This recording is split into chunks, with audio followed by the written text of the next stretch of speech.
Happy Hump Day Wednesday. We reached the middle of the week. We got some drama to talk about. And yeah, for the young and the restless, oh yeah, it's getting crazy by the day. First, we see Danny and Daniel worry about Phyllis. We also see Devon ready to kick his dad Tucker to the curb. And with information from Phyllis, Jack discovers the bug bonsai plant and decides to outsmart Tucker. Welcome back to CBS Soap Dish Recap, where we recap everything CBS Soaps, both The Young and the Restless and The Bold and the Beautiful. This is your Young and the Restless recap for October 11th. And without any further ado, let's talk about this episode. So we start out over at the GCAC suite where Kyle starts his day waking up in Audra's bed, but he's not exactly thrilled about it. He playfully complains to Audra about letting him sleep in, and she expresses her happiness about reconnecting with him. Fake. However, Kyle feels the need to get home to his son, Harrison. Audra suggests that Harrison has his own life. Wow. Yeah, that should have been something you should have paid attention to, Kyle. And is surrounded by people. But Kyle is determined to be there for his son. Of course he is. So meanwhile, over at the Abbott estate, Jack and Diane are having an intimate chat about their love. Now, Diane admires Jack's romantic side, and they discuss their concerns about Phyllis working with them against Tucker. Now, they speculate about Tucker's motives while unaware that Tucker is actually eavesdropping through a listening device planted in a bonsai tree that he gifted them. Tucker is listening in on Jack and Diane's conversation, shaking his head in disbelief at Phyllis's actions. He overhears Phyllis sending Jack a text message about having something on Tucker. Before he can confront her, Jack reassures Diane that he'll deal with Phyllis with open eyes, though she remains worried. So now Kyle rushes in after his dad leaves, and Diane asks about his whereabouts the previous night. Kyle makes some excuses, claiming he was with a friend. Right, Kyle. But Diane senses that, you know what, you're a little off balance. She offers him help, but Kyle insists that he's fine and you just want to move on. Diane brings up how well he was getting along with Summer until Audra showed up and he seemed like a whole different person. However, he does reveal to his mom that he wants to come back to Jabot and take over Billy's job as co-CEO. So now Danny encounters Phyllis at the patio over at Crimson Lights, and they discuss her first day at Omega Sphere. Now Phyllis is determined to prove herself to her kids, and Danny believes in her. They reflect on their history and Phyllis's desire to change for the better. Danny reassures her that she can overcome any challenge on the straight and narrow path. They discuss Heather's return to town and express concern about Lucy spending time with Christine. Then she's wondering, like, why are you so concerned with Christine? Are you trying to get her back if she don't work things out with Paul? Of course, he deflected and did not answer that question. But somewhat it kept her relieved because it looked like maybe Phyllis is interested in rekindling something with Danny. Now, when Phyllis reaches the counter, Tucker accuses her of working with Jack against him, claiming he has eyes and ears all over town. Jack arrives and Phyllis quickly leaves. Tucker questions Jack about the gift he received from him. Jack doesn't buy Tucker's offer of a truce and confronts him about hacking into Billy's account.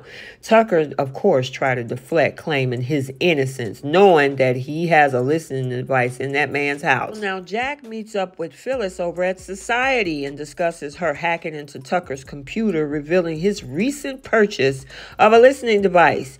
Jack gets an idea from this revelation, but Phyllis insists that she didn't work with Tucker.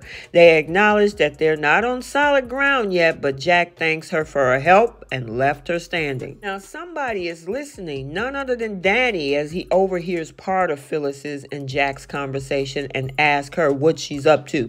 Phyllis claimed that there's tension between her and Jack due to his inability to forgive her. Danny becomes suspicious of her exchanges with both Jack and Tucker, finding them very strange, but you know what? She played it off.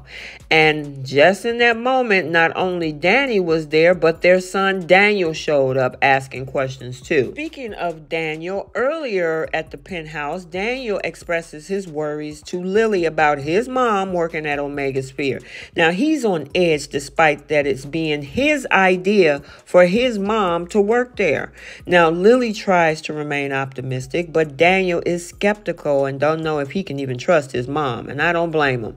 They also discuss Mamie's involvement in her whole mysterious investment too.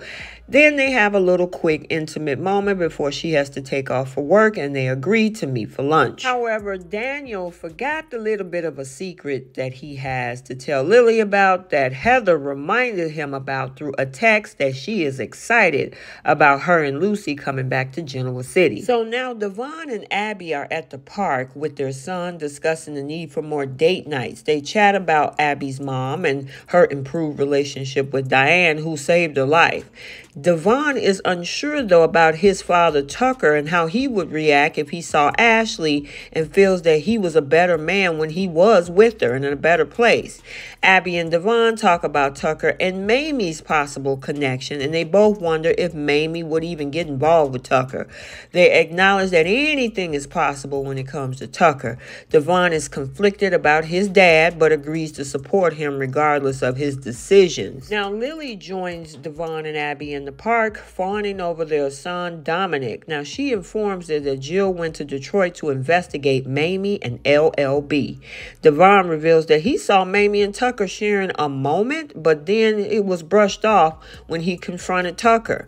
They discussed the possibility of Tucker's ulterior motives, and I'm curious, too, to find out if Mamie is associated with this as well. Now we're back over at the Abbott estate where Jack rushes in and searches that bonsai for a bug. He eventually finds it and decides not to destroy it, realizing that they can use it to their advantage thanks to the tip-off from Phyllis. And I am definitely looking forward to seeing what story they put together for Tucker to hear.